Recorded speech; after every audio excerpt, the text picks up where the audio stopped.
Austin never sleeps, especially in the tech district. Skyscrapers buzz with 24-hour code sprints and surveillance contracts, while glass offices overlook rivers of digital empires being built line by line. But on the night of the Iron Wave Gala, beneath chandeliers and champagne flutes, a war was quietly igniting, one that would destroy reputations and rewrite the future of the company. I stood in the corner of the Grand Solaris ballroom, swaying gently with my 1-year-old daughter, Aria, tucked into my arms. The event was supposed to be a celebration.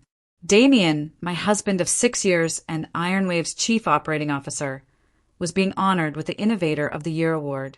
Cameras were already stationed near the press wall. The governor was expected to arrive shortly.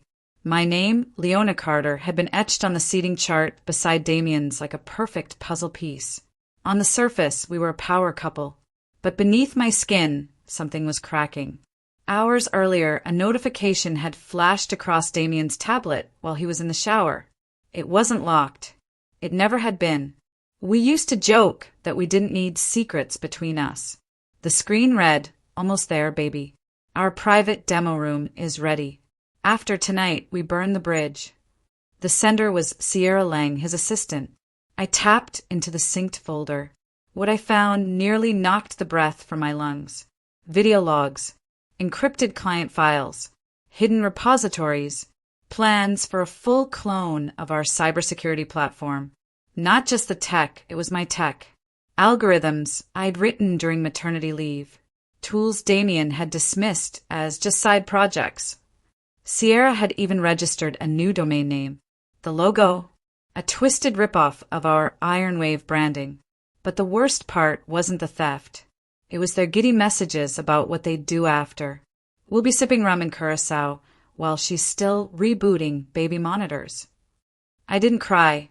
I didn't scream. I just watched. I watched as the man I'd built a life with plotted not only to erase me, but to steal the very thing I built while carrying our child. Aria cooed softly in my arms as I closed the tablet, kissed her head, and walked out of the room with a silence Damien had never feared before.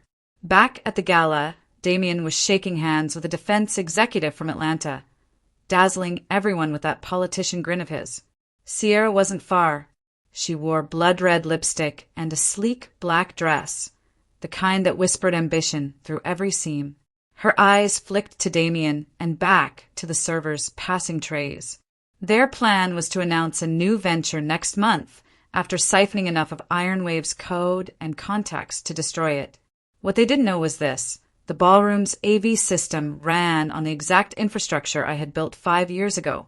I had admin access, root level, and I knew exactly where to tap to make it all bleed in front of them. I approached Miles, the event tech who was managing the control desk behind the velvet curtain. "Mind if I take a quick peek?" I smiled. He shrugged. "Be my guest, Mrs. Carter." I typed in a series of commands that only someone who designed the system could understand. Then I scheduled a connection for exactly 9:15 p.m. That was when Damien would be mid-speech, bragging about innovation, vision, and loyalty. At 9:15, his encrypted private call with Sierra, set to trigger from her hotel suite, would auto-accept full screen. Aria stirred. I handed her off to Jade, Damien's sister, who'd always liked me more than him anyway. "Just 10 minutes, I whispered. "No rush," Jade said. "You look like you've seen a ghost." I had, and I was about to become one. The lights dimmed. A hush fell over the ballroom as Harold Mercer, Ironwave's founder, took the stage. He praised Damien's accomplishments, spoke of legacy and trust and the bright future ahead. My fingers tapped my clutch rhythmically. Each syllable in Harold's voice felt like the ticking of a bomb. At 9:14, Damien was called to the stage. He adjusted his cufflinks, winked at me, and strode up confidently. At 9:15, the screen behind him flickered to life. Sierra's face appeared. Her hair was loose. Her dress was gone. She was lounging in a sweet bed, sipping wine, whispering, "Ready for the real after-party, baby?" The room erupted. Gasps, screams, shattering glass. Harold dropped his microphone. Damien turned and stared at the screen, then at me. I met his gaze. Stone cold. Silent. Sierra kept talking. We'll leak their whole protocol next week. You get the defense contracts, I secure the seed funding. Then she noticed the background. The stage. The crowd. Her face turned pale. Oh God. The screen went black. But it was already over. Damien staggered off the stage, rushing toward me. Leona, wait, this isn't. I stepped back. You tried to erase me, I said softly. But you forgot who built the system. Arya began to cry. Or maybe that was someone else's baby. Or someone else's soul unraveling. I left the ballroom as security rushed in, reporters swarmed, and Harold roared for Damien's immediate suspension. Outside, the cool Austin air hit my skin like water on fire. It was only the beginning. I had no interest in revenge. I was interested in rebuilding, and I would do it on the ashes of their arrogance. By sunrise, Ironwave Systems was trending on every major platform.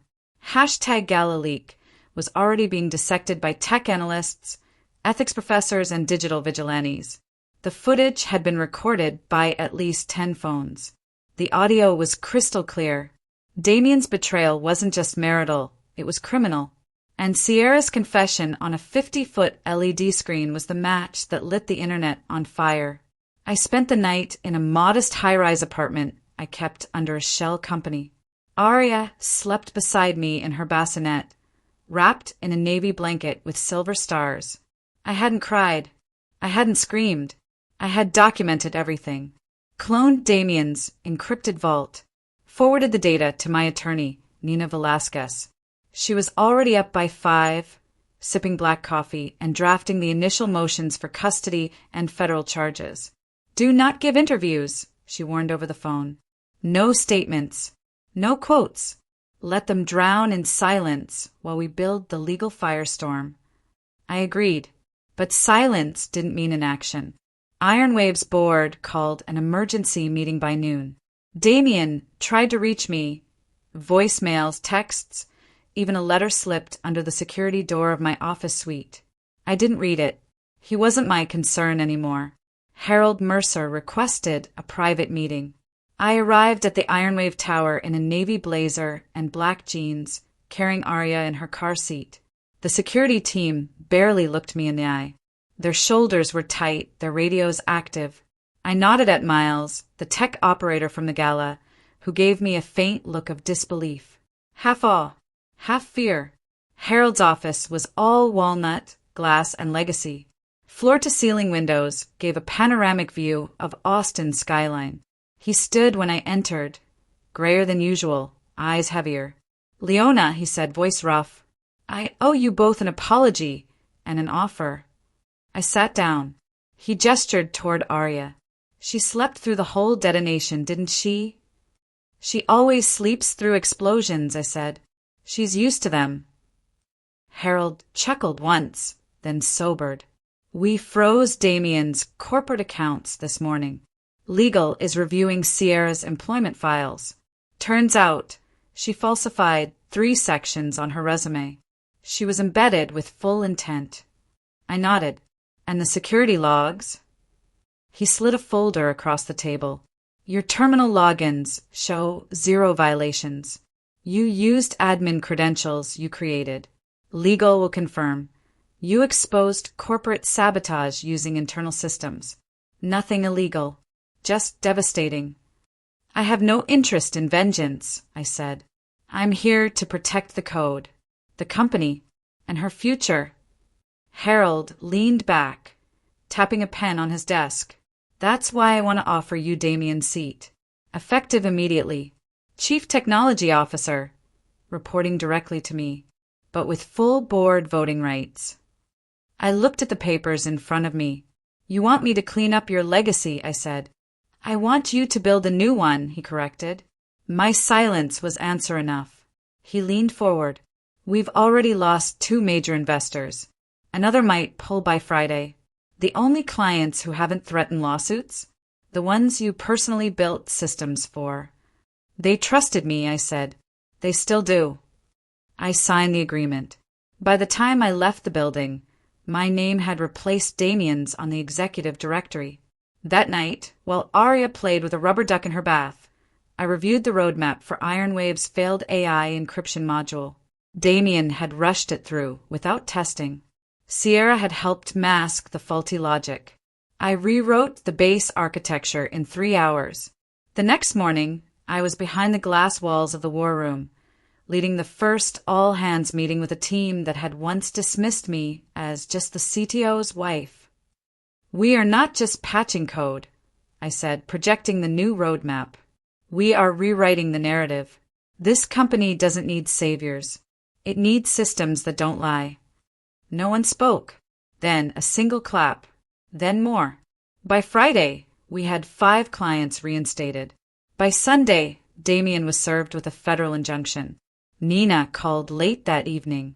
FBI opened a file. Sierra's been spotted in Vancouver, trying to offload data to a Russian proxy buyer. And Damien? Still denying knowledge. Still begging for arbitration. "I want full custody," I said. "You'll get it." As I hung up, I stared at the Ironwave logo etched in chrome across my office wall. It used to mean his success. Now it would mean mine. The fire they started would never stop me. It would forge something unbreakable.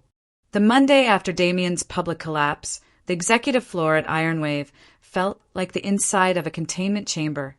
Airtight, silent, and bracing for the next explosion. No one dared speak my name above a whisper. Some nodded cautiously when I passed, while others avoided eye contact altogether, unsure whether to treat me as a hero, a ghost, or the next CEO in waiting. I wasn't interested in titles. I was interested in structure. By 9 o'clock, I was in the vault room, the glass-encased digital core of Ironwave where our encrypted architecture lived. The same room Damien had once called his playground. I pulled up the last 40 days of user activity and saw what I expected. He had been rerouting system access to shadow servers. Most of the stolen data had been exfiltrated over weekends, between midnight and 3 in the morning, when Sierra had badge clearance and the network team was down to skeleton staff. It wasn't just betrayal. It was strategic, systemic, and months in the making. As I built the digital timeline, Miles entered the room with a USB key. He looked uneasy. "This was found in Sierra's old desk," he said. "Someone tried to wipe it. They failed." I plugged it in, and there it was, a full clone of the prototype I had written for Ironwave's auto-learning firewall. Code I hadn't even published yet. The same algorithm we had planned to pitch to 3 defense clients next quarter. The only copy of this module should have been stored inside my air-gapped home drive. Somehow they'd gotten it. Somehow Damien had accessed it. I clicked deeper, and that's when I found it. A hidden text file, dated 3 months ago. If she finds out, we say it was her idea. We say she authorized it. Her name is on everything. No one will believe she didn't know. My throat went dry. This wasn't just theft. It was entrapment, a setup designed to frame me if the leak was discovered. I forwarded everything to Nina in real time, encrypting it with a rotating key. Within minutes, she called back. They were preparing a false trail, she said. "I'll have a federal cybercrimes investigator looped in by the end of the day." Damien was playing a long game. Sierra was just the visible end. I leaned back in the chair, staring at the Ironwave logo printed on the ceiling tiles. They wanted to ruin me. Instead, they'd handed me the torch. By Wednesday, I presented the full breach report to the board. Some members were shocked, some furious, but all of them listened. "We have 2 choices," I told them. "We can collapse under the weight of scandal, or we can rise through the transparency of truth." Harold looked at me from the end of the table. "And you think you can still salvage the defense contract?" "I know I can." By Friday, we'd scrubbed every network entry Sierra ever touched. We issued a formal breach notification and offered full audits to our top-tier clients. The media spun it as a redemption protocol, a rare case where a company facing collapse chose to go deeper into its guts, rather than bury the mess under PR spin. And I wasn't done yet. That weekend, I visited one of our silent investors, Olivia Zhang, a digital defense mogul who owned half the licensing rights to our international platform. She lived in a minimalist compound north of the city, guarded by motion detectors and automated drones. I never liked Damien, she said over tea. Always smiling too much, never blinking enough. I handed her the new roadmap, including my plan for a hybrid encryption-decryption module that could adapt in real time to new threats without developer intervention. She scanned the diagrams with interest. This is quantum reactive code, she said. Nobody's nailed this yet. They will, I said, if you help me fund it. She didn't hesitate. You get my signature, but only yours, not the company's. If Damien's name touches this, the deal is off. It won't, I said. He's being removed from the board next week. As I left, I got a text from Nina. FBI has a preliminary warrant. They'll move on Sierra if she crosses into Seattle airspace. Another from Harold. The board wants you to lead the next press conference. And finally, one from Damien. I can explain. Please. For Arya. I turned my phone off. Arya didn't need an explanation. She needed a future, and I was building one from firewalls, fragments, and the fury of a woman they thought could be erased. On the third floor of Ironwave's secured server wing, the lights never dim. Surveillance cameras swept slowly across polished concrete, tracking every movement. This was where data contracts lived or died, where leaks didn't just cost money, but international credibility. It was also where I received word that Sierra Lang had been intercepted trying to cross into Washington state under a falsified identity. She hadn't made it far. A private message from Nina arrived seconds later. They picked her up outside Spokane. 2 burner phones, 1 encrypted drive, 1 fake passport, and then the second line, she's flipped. I sat alone in the server core as the hum of routers pulsed behind me. Flipped. That meant Sierra had decided to talk, to give up Damien in exchange for leniency. But what would she say? That he masterminded the breach? That he offered her a stake in a shell company built on stolen code? That he planned to frame me and cut her out once he had everything? The problem wasn't that I didn't believe it. The problem was I did. I had seen it in his eyes, his ease with deception, the polished charm he wielded like a blade hidden in velvet. But I also knew Damien was never careless. He would have backups, distractions, and a pawn to play when the walls closed in. That pawn was Jade, Damien's sister. A few hours later, Jade showed up unannounced outside my office. She looked like she hadn't slept. Her eyeliner was smudged, her nails bitten down. "We need to talk," she said, clutching her phone. I let her in. "I didn't know about the sabotage," she began, "but I knew about the affair." I said nothing. "I saw the text a month ago. I confronted him. He swore it was nothing. That Sierra was obsessed with him. He even told me you were unstable. Unstable." I asked quietly. She nodded. "He said you were paranoid. Controlling. That he was scared you'd sabotage his work if he left you." I let her words hang in the air like oil on water. "And you believed him?" I asked. She winced. I didn't want to, but I didn't want to get in the middle either. "Yet here you are." She exhaled shakily. "The FBI showed up at my apartment this morning. They think Damien used my credentials to access the prototype vault. My badge. My login history. If he did, I could lose everything." That was Damien's pattern. Spread the blame just enough to dilute it. Plant evidence. Stay clean. I opened my laptop and began typing. "What are you doing?" Jade asked. "Clearing your name. If you let me clone your phone and badge history, I can track the exact node where your credentials were used. If it wasn't your device, I can prove it. And if it was, then we talk to the FBI. You come clean. Completely." She hesitated, then handed me her phone. I'm tired of being one of his shadows. I nodded. 30 minutes later, I found what I needed. The time-stamped logs showed her badge ID had accessed the vault at 2:15 a.m., but from an IP address tied to Damien's condo. He had cloned her badge using a side channel, used it once, then wiped the digital residue to frame her if needed. I forwarded everything to Nina and the federal contact assigned to the case. By evening, Jade had a sworn affidavit clearing her involvement, and Damien had one less shield to hide behind. That night, I walked through Iron Wave's rooftop garden, a recent addition I'd lobbied for years ago when no one took wellness seriously. The skyline of Austin stretched out in all directions, glittering like circuit traces in the dark. Aria slept soundly in her stroller beside me, bundled in her Silver Star blanket. My phone buzzed. It was Nina. Leona, it's done. Sierra gave full testimony under oath.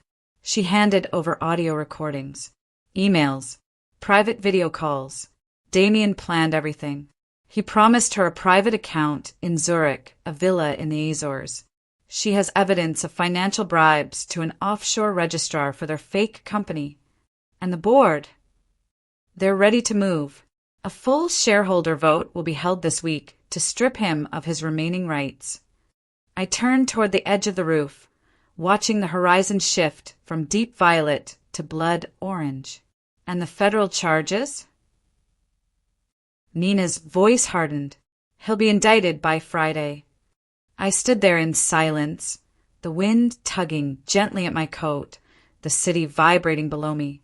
Every system he tried to break was now closing in on him. Every lie he spun was now logged, time-stamped, and verified. And I, once considered an accessory to his legacy, was now writing my own code into history.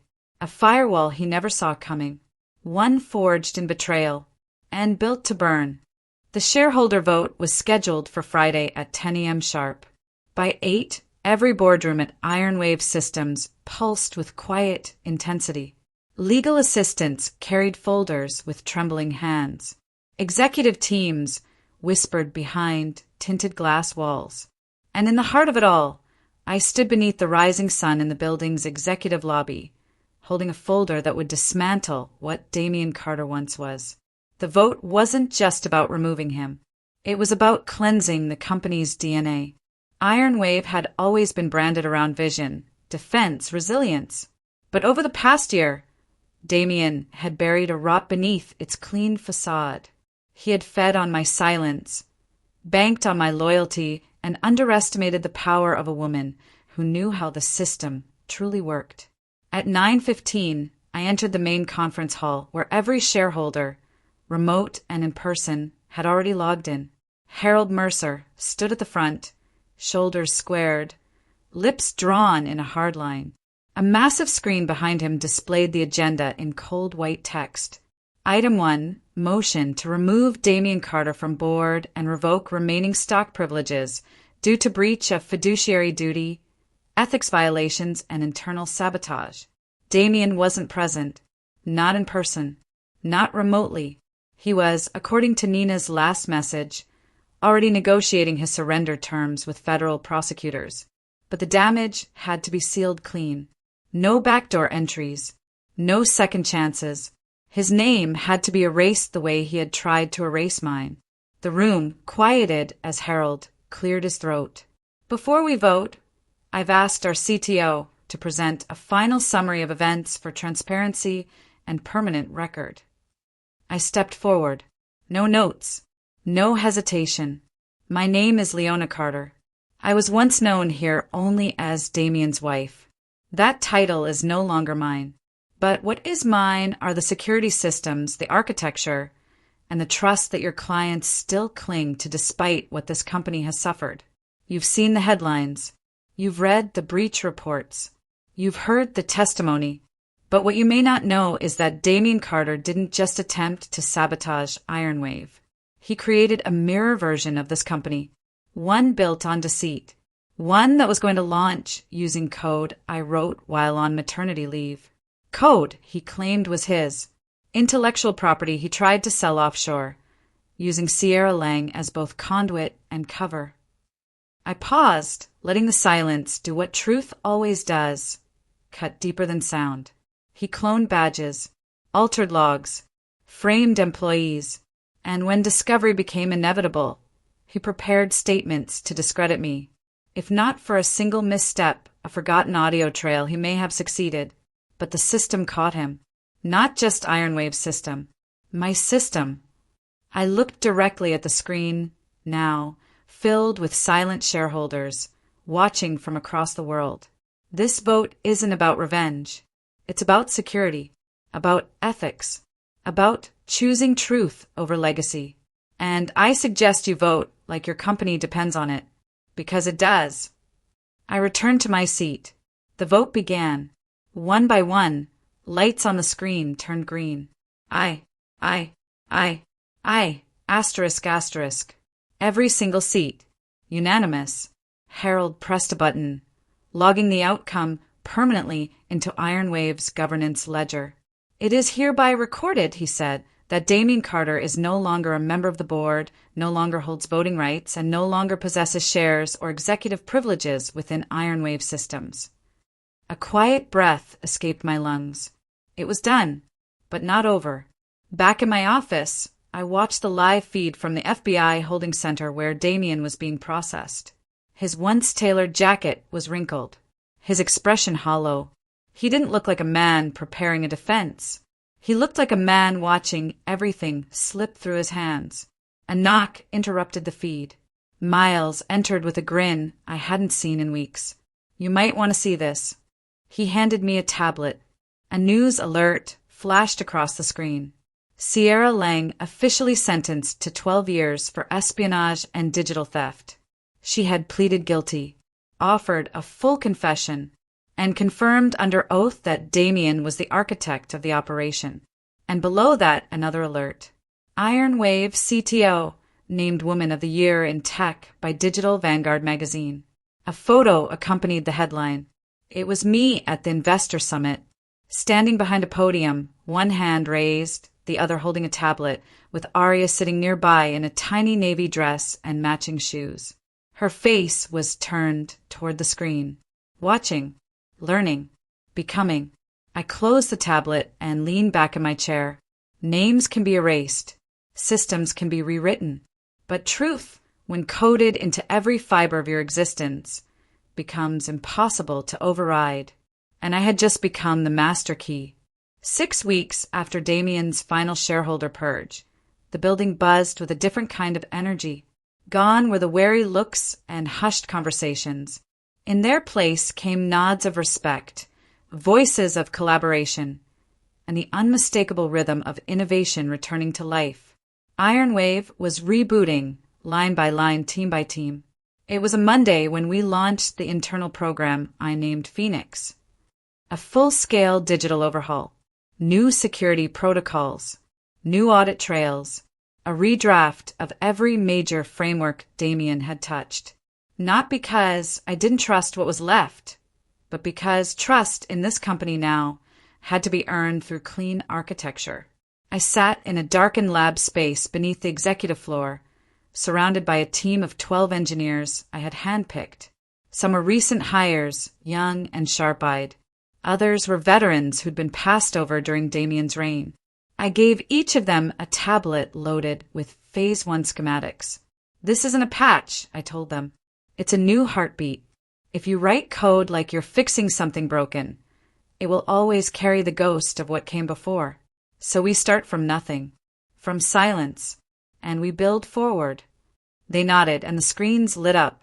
Across the campus, Miles was managing the transfer of our Singapore prototype lab into a dedicated unit.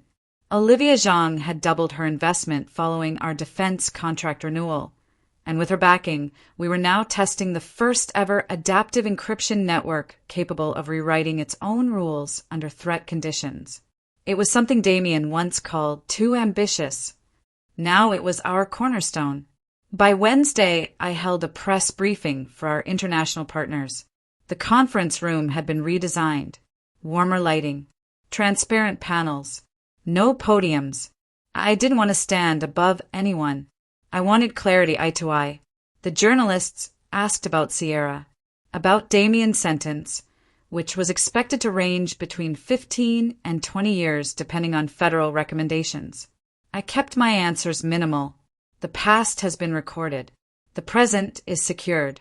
And the future is under development. Then they asked about Arya. I paused. She's thriving, I said simply. She builds block towers with logic patterns. I think she's already learning to debug. The room laughed, but it wasn't about humor. It was about breath returning after months of tight silence. That night, I stood in Arya's nursery, gently rocking her to sleep as rain tapped the windows.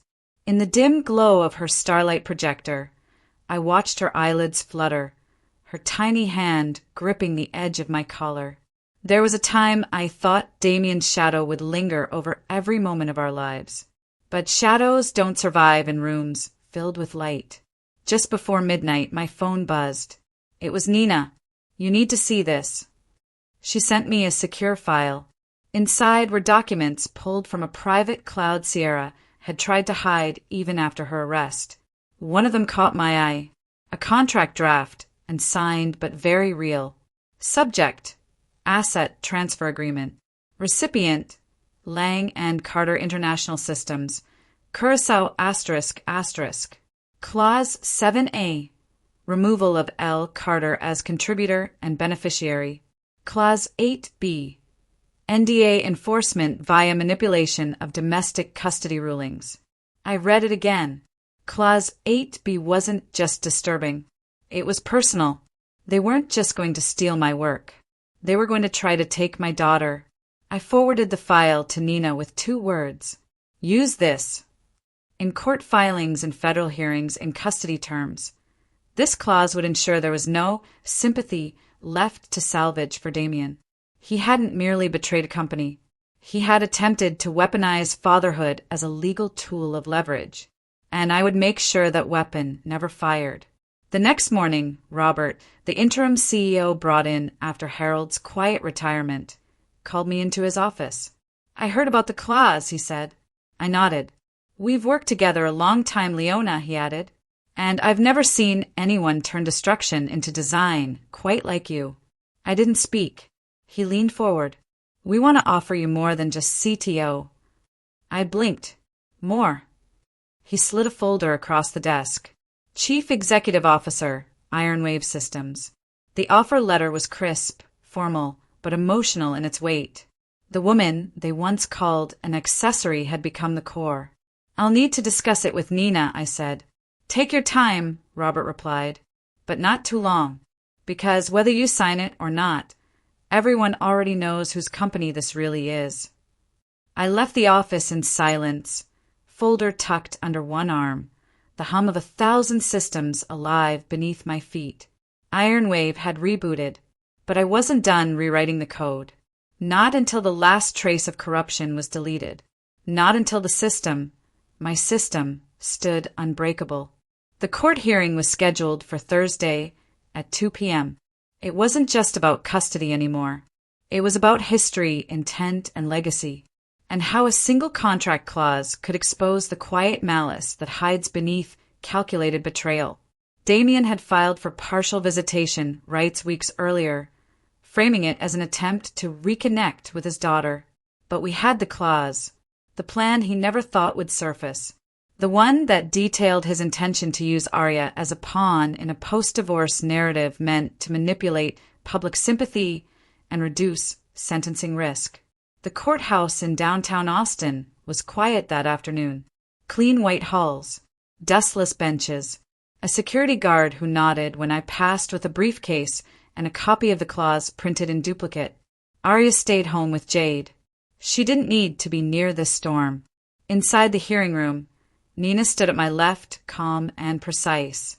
Damien sat at the opposite table in a charcoal suit 2 sizes too big, wrists twitching against the edge of the table.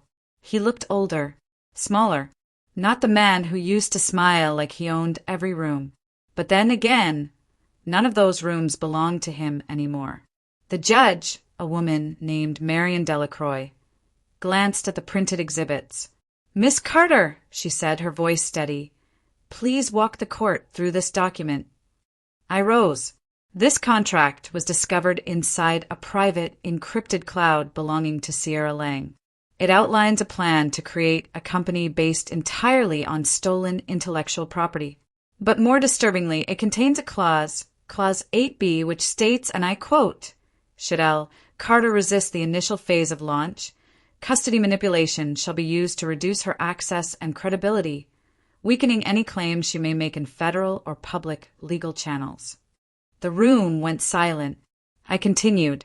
This wasn't about parenting. It was about erasing me.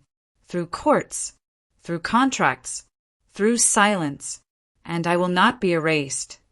Nina passed the hard copy to the bailiff. Judge Delacroix read every word, jaw tightening with each line. She didn't ask Damien to respond. She didn't need to. She turned toward him, voice clipped.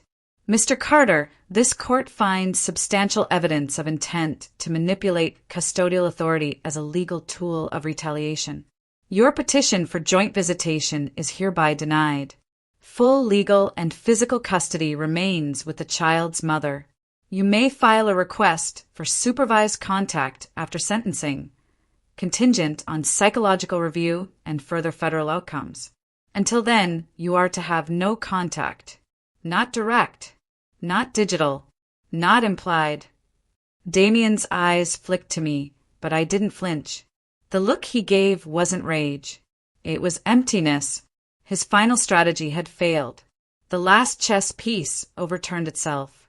Outside the courthouse, the wind carried the scent of autumn leaves and distant rain. I stood on the steps, breathing deeply as Nina joined me with a satisfied glance. "Next step is sentencing," she said. "After that, his entire ability to re-enter your life is legally cut." "He won't re-enter," I said. "Not as a shadow, not as a threat."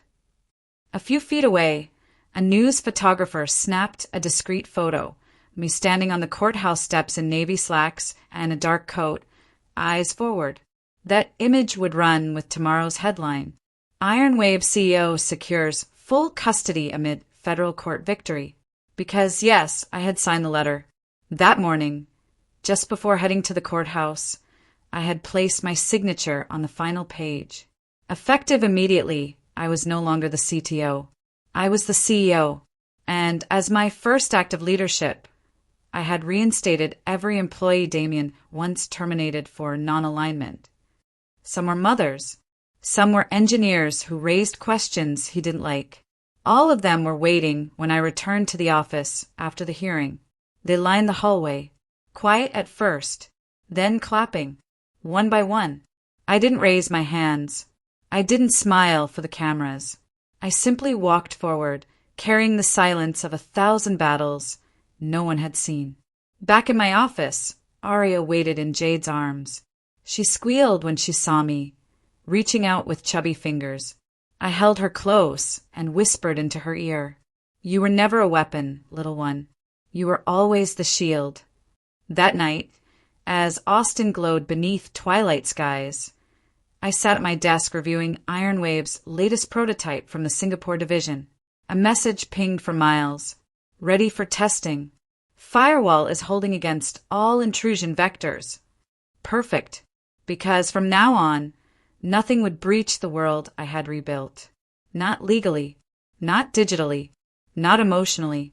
And the one thing Damien Carter could never steal was the daughter who bore my name. The next board meeting didn't start with applause. It started with silence, the kind of reverent hush reserved for moments when everyone knows they're witnessing a new chapter unfold.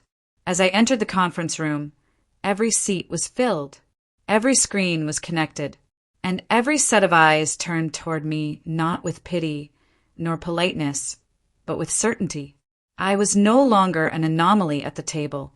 I was the architect, Harold Mercer, now retired and sitting in as honorary consultant, smiled faintly as I took the head seat. "You look exactly like someone who rebuilt the system that tried to bury her," he said. I nodded once, then opened my tablet. "Let's begin." We reviewed quarterly numbers, up 26%. The Singapore firewall prototype had been successfully licensed to 2 international banks, and the adaptive threat matrix was now being considered by the Department of Digital Defense for a multi-year federal contract. But beyond numbers, something deeper had shifted. Our HR director stood and spoke. "We've had a 120% increase in female applicants in cybersecurity roles this quarter," she said. When asked why, over 70% named a single reason: Leona Carter. A slow warmth spread through my chest, but I didn't let it distract me. I simply made a note. Recruitment would need scaling. After the meeting, I returned to my office where a media liaison was waiting. Digital Vanguard magazine was preparing a feature titled "The Woman Behind the Code," and they wanted one final interview. "I can give you 10 minutes, I said, sitting down. The reporter leaned forward, recording device in hand. "What do you think it means?" she asked. "To be a woman in tech, leading a company after such a public betrayal." I didn't pause. "It means knowing that code can be corrupted, but also rewritten. That leadership is less about titles and more about protection. It means knowing that silence isn't safety. It's vulnerability. And when you choose to speak, when you dare to rebuild, you become the very firewall they never planned for." She blinked, then whispered, "That's going to be your pull quote." After she left, I stared out the window. Below, the city pulsed with its usual rhythm. Cars gliding over bridges, lights flickering in offices still alive after hours, people chasing deadlines and dreams in equal measure. My phone buzzed. A call from Olivia Zhang. "Leona," she said, "the Tokyo satellite office is requesting permission to replicate the Singapore adaptive framework. Are we greenlighting?" I paused. "Not yet. I want the Tokyo team to build their own variant, based on the core logic, but with their own fingerprint. No more cloning. No more shadows." She laughed. "You are a different kind of CEO." "I have to be," I said, "because the old kind nearly destroyed us." Later that night, I walked the Ironwave server vault alone, the place where it all started. The room Damien used to claim as his domain. Now it was clean, rewritten, monitored under new access protocols that reported only to me and a select ethics committee. I stopped at the center console, brushing my hand over the glass surface. The lights responded. A holographic interface rose up, my design. My code. I entered a new override command. Root user, L. Carter. New system admin.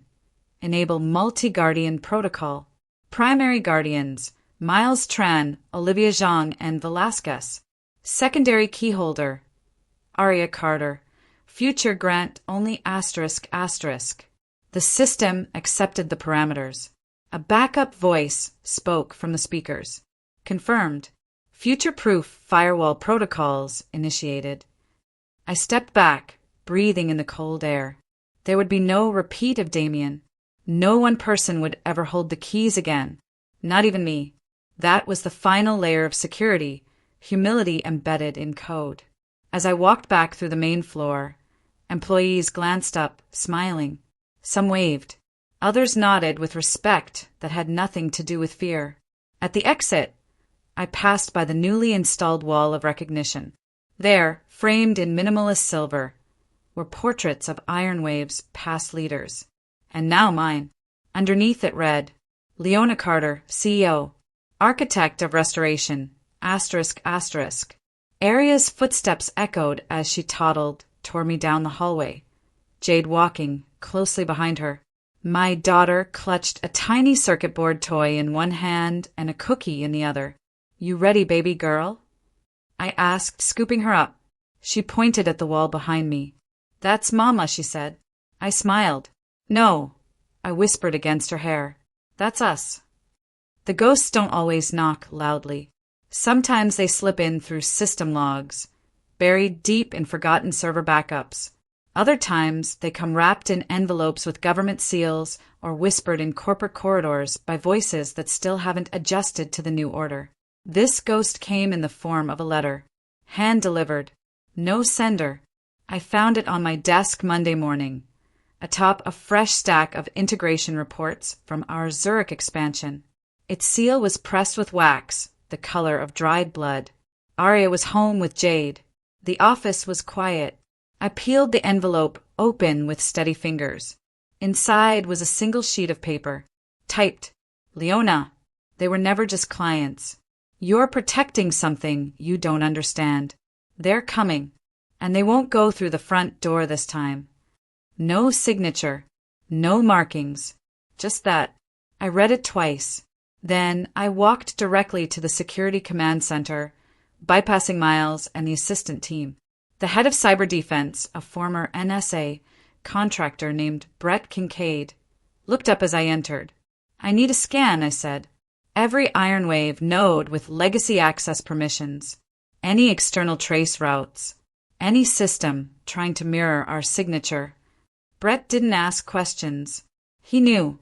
When you've spent years in defense, you learn to recognize pre-attacks dressed as riddles. While he deployed the scan, I called Nina. "Could Damien have made contact from prison?" "No," she said without pause. "He's in a federal isolation unit with restricted comms. Everything's monitored, and he's not smart enough to encrypt a message without help." "Could he have help?" She paused. "Maybe, but not from the inside." I ended the call, heart slowing but never quite settling. Something else was stirring, something that had watched everything we built from a distance. Brett called me back an hour later. "We found a ghost signature," he said. "A failed mirror attempt on one of our Zurich servers. It lasted 20 seconds, but it wasn't scraping data. It was watching how we moved data." He pulled up a visual model. On screen, our Zurich server pulsed gently. Hovering near it was a translucent figure, a digital shadow. It mimicked packet routes. Then it blinked out. "Could be a probe," he said. "Or a warning." "Encrypt the Zurich node," I told him. "Then isolate it. No external syncing. No cloud handshakes." "And the rest of the system?" I looked at the map of our global framework. Nodes in Singapore, Tokyo, Austin, Berlin. "Lock it all down," I said. "We go cold for 72 hours. No outbound activity. Just analysis. I want to know what they touched when they touched it and who they think we are." Because the letter wasn't just a threat. It was a message from someone who understood how code could become currency, how knowledge could become a weapon. That night, as I rocked Arya to sleep, I thought of all the systems I'd written. Not just firewalls, but frameworks. For truth, for protection, for legacy, and now it seemed for war. I returned to my home office long after Arya was asleep. I pulled up an old server, one I hadn't accessed in months. It wasn't connected to Ironwave's mainframe. It was personal, a digital journal, notes from years of research, pieces of code I never submitted, patterns I had observed, and one file marked watch list. I opened it. Inside were names, not of people, of corporations, shell firms with no product, no website, just filings and funds moving like shadows through the global finance system. And at the bottom, one I had nearly forgotten, LCT Consortium, Curaçao, registered May 6th, 2 months before the gala. Founder, Sierra Lang. Silent backer, unknown, asterisk asterisk. I highlighted the line, because I had a new hypothesis. Damien and Sierra weren't the architects. They were pawns, and the real architects were still watching. Brett called again just before midnight. "We decrypted part of the probe signature," he said. "The code fragment is old, very old, from a framework we haven't used since the early Ironwave beta years." I closed my eyes. That meant someone had been studying us long before the breach, before Damien, before Sierra. "We're not just being watched," I said. "We're being tested." A new chapter was forming, not of betrayal, but of preparation. And the ghosts? They weren't done knocking. They were already inside. 3 days after the probe, Ironwave systems went dark, intentionally. A global quiet protocol. No external comms. No data pushes. Every outbound line was sealed with Tier 5 encryption. The silence wasn't fear. It was focus, and I was at the center of it all. Inside the main command chamber, I stood before a panoramic interface. Every ironwave node glowing faintly like constellations in a digital galaxy.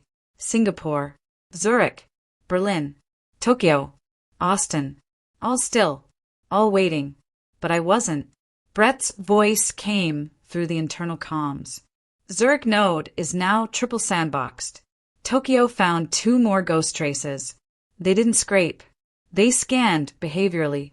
It's like they're learning how we think. Or how I think, I corrected. Because every algorithm they were watching was mine. Every packet flow. Every adaptive trigger. And whoever was behind this wasn't stealing code anymore. They were studying it. Replicating my design philosophy. Trying to become me. But what they didn't know, what they couldn't copy, was how far I was willing to go. I activated the Phoenix override, a function I built months ago in secret, a ghost protocol that rewrote every single adaptive firewall in real time using biometric triggers only I possessed. Brett's voice returned sharp. Are you sure? Once Phoenix launches, we lose every node's current identity signature. I'm sure, I said. They're not watching the system. They're watching the girl behind it. My image appeared on the Zurich mirror node. A projection of me in a mock interface. Bait. I typed a single line of code into the Phoenix shell. Trigger, mirror break. The system lit up. Every fake signature we detected blinked in sequence. The network flared like a trap, snapping shut. We caught 5 probes, each one traced back to different countries, different servers. But when we decrypted the shared root packet they all sent, there was one name embedded in the digital core. Ravenlock, a myth in cybersecurity circles. A rumored collective that didn't sell data. They sold identities. Not stolen names. Stolen selves. Behavioral footprints that could be used to mimic, manipulate, and infiltrate. And they had been targeting me. Not Ironwave. Me. The woman who had rewritten her life in firewalls and fragments. But they had made a mistake. Because in trying to become me, they triggered the one thing I never taught the system to predict. Reckless, righteous maternal rage. I activated the echo sweep, the final layer, a recursive code bomb that would erase any digital clone of my architecture not validated through my retina, my voice, or my daughter's location beacon. It moved fast. 10 nodes blinked out. Ravenlock had lost everything they'd mirrored. Brett called. It's done, he said. They're offline. For now, I replied, because predators don't vanish. They go silent. And silence, I had learned, was where everything dangerous begins. Later that evening, I held Arya in the rooftop garden as wind moved through the lights. Her fingers reached toward the night sky, tapping at invisible stars. You built all this, didn't you? Jade asked from behind me. No, I said. We did. Jade stepped beside me. And the threats? They'll keep coming, I said. But now they'll find a different firewall. Jade tilted her head. Stronger. Smarter, I said. And absolutely unforgiving. The next morning, I stood on stage at the Global Digital Security Summit in Singapore. Cameras rolled. My voice steady. There are 2 kinds of people in cybersecurity. Those who build systems to keep others out. And those who build systems that never let betrayal in to begin with. I used to be the first. Now I am the second. I paused, not for applause, but for memory, of who I was, of who tried to silence me, and who never would again. Behind me, the new Ironwave architecture loaded live on the screen. Phoenix V2. At its core, one signature line of code, embedded in every heartbeat of its logic. / Leona Carter. Root firewall. And with that, the room stood, not to celebrate, but to acknowledge that the most powerful firewall wasn't built in code. It was built in a woman, a mother, a leader, a survivor, a system they could never replicate. Because I didn't just build the protection, I became it,